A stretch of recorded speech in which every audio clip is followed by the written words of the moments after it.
Hello and welcome to introvert explores. दोस्तों, अगर आप इंटरनेट पे सर्च करोगे कि घर खरीदना चाहिए या रेंट पे लेना चाहिए तो आपको कुछ इस प्रकार के रिजल्ट्स देखने को मिलेंगे।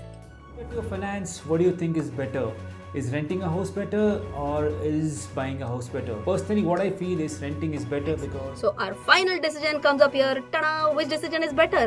Renting the house.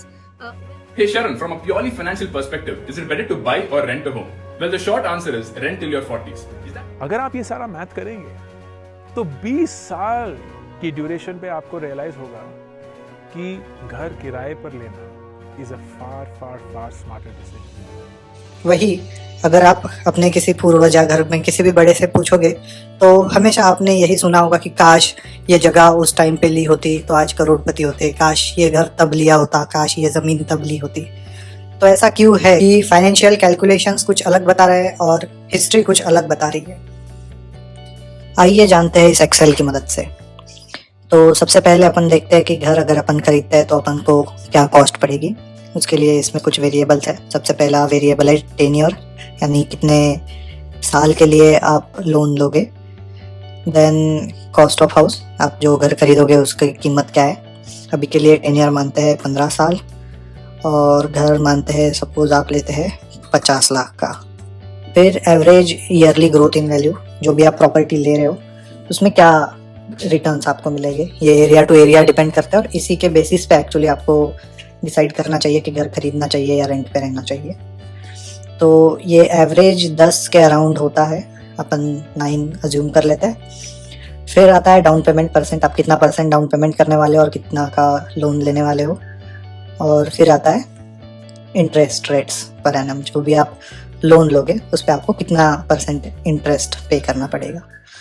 तो इस हिसाब से अपने पास कुछ ऐसे कैलकुलेशंस आते हैं कि 50 लाख का घर है तो 10 लाख का डाउन पेमेंट 20% के हिसाब से और 40 लाख का लोन।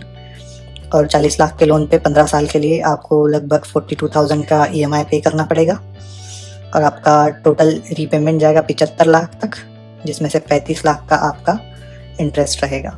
मतलब 40 लाख के लोन पे आप 35 लाख एज अ इंटरेस्ट ही पे कर रहे हो। और टोटल कॉस्ट आपकी घर को पड़ेगी 1 करोड़ 10 लाख लगभग। वही 15 साल बाद आपके घर की कीमत रहेगी, अगर अपन मानते हैं 9% ग्रोथ ईयरली एवरेज, तो वैल्यू रहेगी 1 करोड़ 82 लाख। अगर ये आप चेंज कर सकते हैं, किसी एरिया में आपको 10% रिटर्न मिल रहा है तो आप 10% कर सकते हो, इस हिसाब से देख रहे हो आप 2 करोड़ हो गया है। कहीं पे अगर आपको 7% ही मिल रहा है तो आप 7% भी कर सकते हो, जो भी आपको लगे उस हिसाब से आप कर सकते हो। मैं अभी के लिए इसको 9% कर देता हूँ।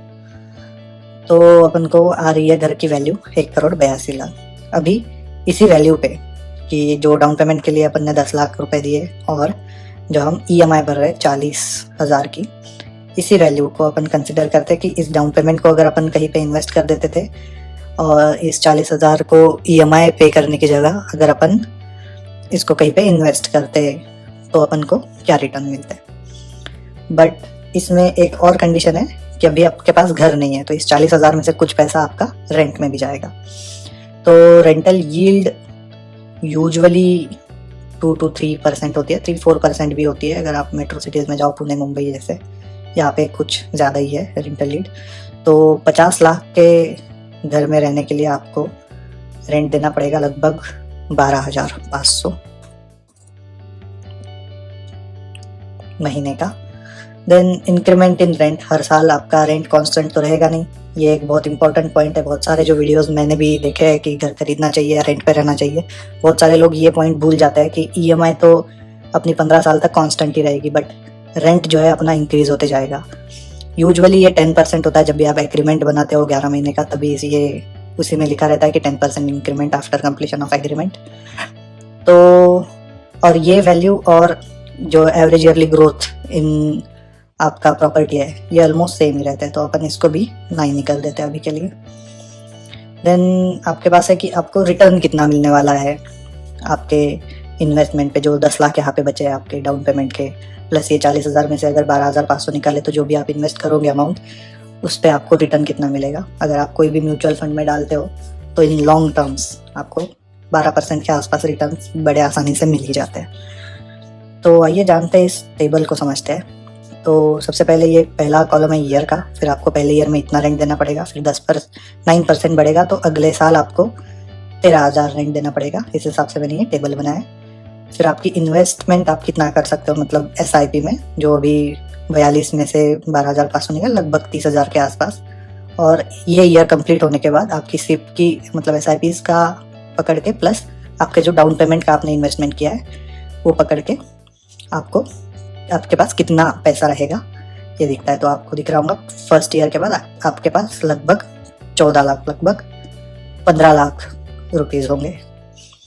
तो अभी जो अपन ने कंसिडर किया है 15 साल के लिए, तो 15 साल के बाद आपके पास लगभग 1,56,00,000 रुपए हो गए, बराबर है ना, ऐसे 1,56,46,536, ठीक है।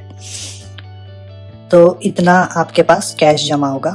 और यहाँ पे आपको देख रहा होगा इन्वेस्टमेंट निगेटिव में जा रही है, -2 वगैरह, क्योंकि रेंट आपका ज़्यादा हो रहा है जो भी आप EMI पे कर रहे हो उससे। तो बहुत कॉमन चीज़ है, रेंट बहुत तेज़ी से बढ़ते हैं। और अगर आप देखोगे तो 15 साल बाद आपके पास बच रहे हैं 1,56,00,000 रुपीज़। अगर आप सेम घर की वैल्यू देखोगे 15 साल बाद तो वो रहेगी 1,82,00,000 रुपीज़। अब इसमें लोग बोलेंगे कि आपने मेंटेनेंस कंसिडर नहीं किया। चलो मान लेते हैं maintenance 1%, average yearly 1% of the cost of house होता है।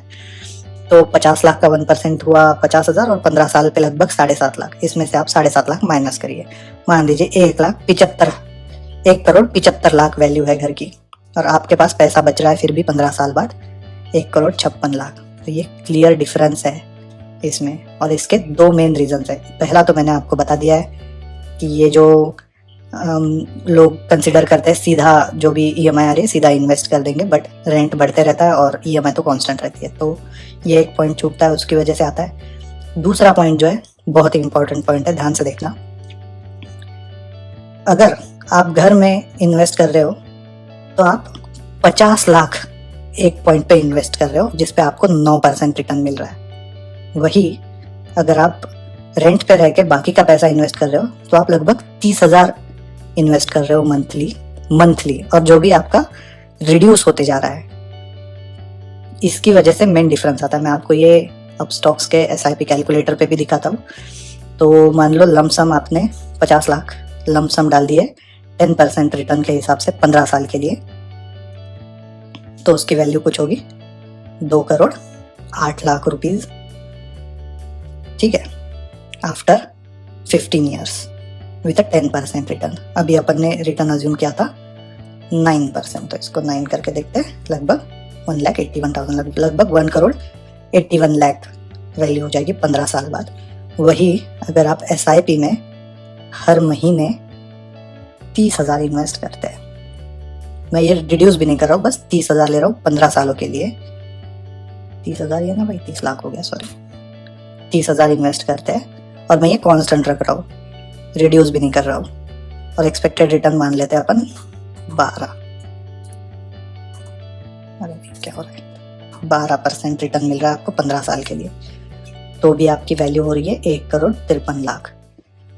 तो ये डिफरेंस है। ये कोई कंसिडर नहीं करता है कि अपन जब इन्वेस्ट कर रहे हैं, तो जब घर ले रहे हैं तो अपन एक बड़ी अमाउंट इन्वेस्ट कर रहे हैं। इसका 1% भी, अभी 50 लाख का 1% भी 50,000 हो रहा है, तो ये बड़ी अमाउंट है। आपको 1% भी रिटर्न मिल रहा है तो 50,000 रुपए मिल रहे। वही अगर आप ये कंसिडर कर रहे हो 30,000 रुपए, 30,000 पे अगर आपको 10% भी मिल रहा है तो भी वो 3,000 भी नहीं हो रहा है, 3,000 हो रहा है लगभग।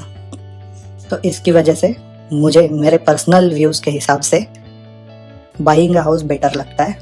Still depending on various factors ये चीज़ें डिफरेंट हो सकती है, तो उसके लिए मैं ये एक्सेल ड्रॉप करूंगा आपके लिए, सो दैट आप इसके साथ खेल के जो भी अपने वैल्यूज़ के हिसाब से डिसाइड कर सके। बट एक्सेल देने से पहले गाइज मेरी एक डिमांड है, सिंस ये बहुत स्टार्टिंग ऑफ द चैनल है, ज़्यादा डिमांड नहीं करूंगा, 100 subscribers and I will drop this excel in the comment so that you can play around it. So that is it for today guys. नए हो तो चैनल को सब्सक्राइब कर दो और बेल आइकन दबाओ ताकि जब भी हम कोई वीडियो डालें आप सबसे पहले नोटिफाइड हो। ऑल्सो वीडियो को लाइक करो, शेयर करो, and bye bye, take care, see you soon.